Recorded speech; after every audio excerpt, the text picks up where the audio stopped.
Instant sikat ngayon online ang isang buwang gulang na tutang si Paningning.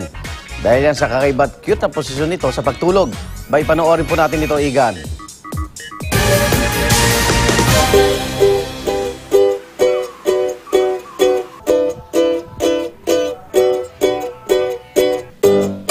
Paningning fever is far from over.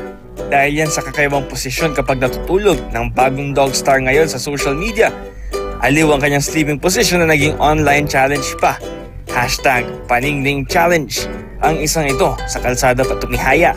Ang asong si Kurt nakataas pa ang dalawang paws. Kung may Paningning Challenge, meron ding Paningning memes. Si Paningning, hala, naging bulaklak. Naging legendary hero rin siya sa online game at world-class na surfer. Kung kulang pa ang isang Paningning, aba, paramihin natin. Literal na cuteness overload. At para mas cute, lagyan ng pakpak at paliparin. Kwento ng amo ng 1-month-old na si Paningning. Madalas daw talaga siyang natutulog na nakatihaya, lalo na kapag busog. Hindi niya raw inakalang magwa-viral ang simpleng pagtulog ng kanya aso. Ika nga, #Tulog is life. Para sa unang balita, Bam Alegre reporting.